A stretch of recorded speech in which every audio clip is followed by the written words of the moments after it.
Aliás, sobre isso, vamos falar exatamente sobre a situação do ex-presidente Jair Bolsonaro, porque o ministro Alexandre de Moraes, ele autorizou que o ex-presidente passe por alguns exames, né, na Superintendência da Polícia Federal em Brasília, onde ele está preso. A autorização atende a um pedido apresentado pela defesa na última quinta-feira para permitir que o médico Bruno Luiz Barbosa Queruli entre nas dependências da PF com equipamento portátil de ultrassom para realizar exames de ultrassonografia nas regiões inguinais, nas virilhas, né, direita e esquerda. Na decisão publicada no sábado, Moraes ressaltou que, conforme determinado em decisões anteriores, as visitas de médicos de Bolsonaro não precisam de prévia comunicação.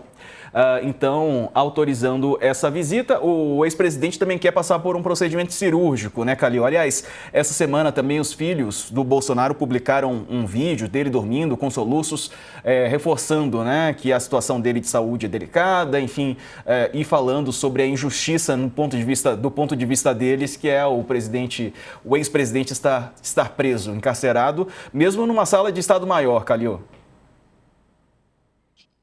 Se a gente for, eu realmente acho que está correto, né, ele como ex-presidente ter, até por questões de segurança, né, não dá para a gente pensar, isso vale para outras atividades, outros cargos, né, por exemplo, um ex-delegado não pode ficar, enfim, como com os outros presos de maneira comum, né, a mesma coisa um ex-presidente, então eu acho que sim, faz sentido a gente teve isso também no caso do ex-presidente Lula, agora presidente. Então, eu acho que sim, acho que você precisa ter cuidado quando as pessoas ocupam cargos institucionais que sejam relevantes, até para não colocar a vida delas em risco, né, enfim. E lembrar que a prisão, ela não é uma punição medieval, né, a pessoa está privada de liberdade, mas a sua dignidade precisa ser mantida.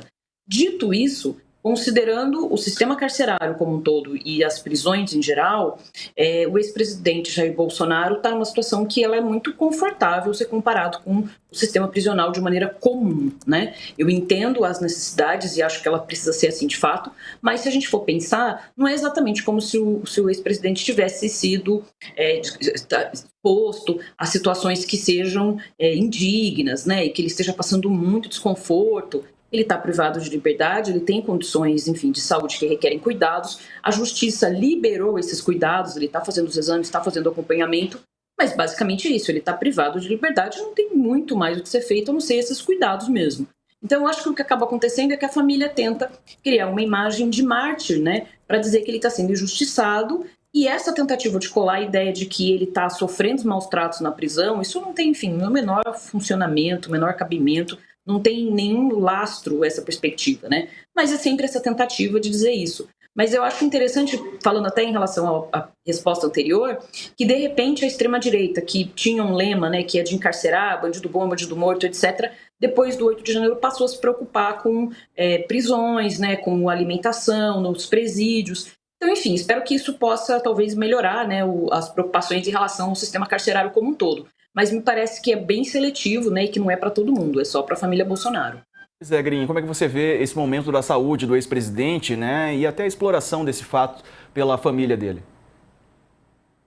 Eu começaria lembrando, Diego, que quando o Bolsonaro assumiu o governo, uma das primeiras coisas que ele disse é que no Brasil a gente tinha uma síndrome de vitimização e de mimimi, né? E, portanto, ele queria com isso dizer que no Brasil as pessoas reclamavam muito, por exemplo, essa coisa do Bolsa Família, programas assistenciais, na verdade, não ajudam muito, as pessoas não se esforçam, enfim, toda essa cantilena que a extrema-direita sempre desenvolveu, com muito preconceito, sobretudo em relação à população mais pobre e necessitada da ajuda do Estado, de regiões como o Nordeste, por exemplo. Então, é muito interessante que agora, quando a situação se vira contra o ex-presidente Bolsonaro, a vitimização virou uma narrativa política.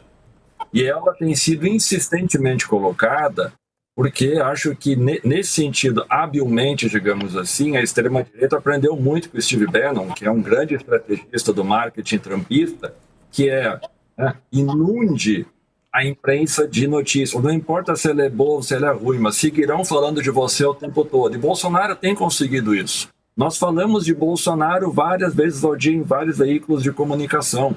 Então, Bolsonaro se mantém presente na mídia, mesmo que ele esteja excluído de exercer politicamente qualquer tipo de iniciativa, porque ele está privado de liberdade. Mas a extrema-direita é bastante habilidosa nesse sentido.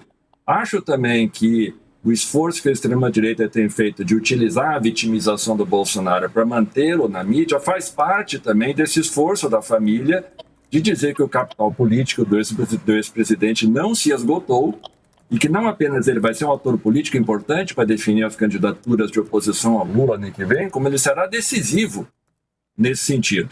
Então, acho que é um pouco nesta linha que me parece que daria para analisar mais essa situação que faz com que o presidente Bolsonaro se coloque como alguém que é frágil diante da sua saúde. O que revela outras dúvidas.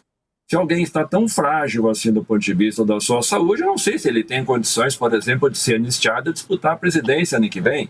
Realmente é algo assim que tem que se perguntar se ele tem condições de exercer um mandato de 4 anos, com tudo aquilo que se espera de um presidente da República que queira exercer uma liderança política dentro do país. E acho que, para finalizar, não é casual, que esse, a meu juízo, não é casual, que ainda que seja real o problema de saúde do presidente, mas que, coincidentemente, no momento em que está sendo votado o PL da dosimetria, mais uma vez, Bolsonaro apresenta algum tipo de reivindicação para que a sua saúde seja avaliada. Então, acho que na extrema-direita não há nada casual.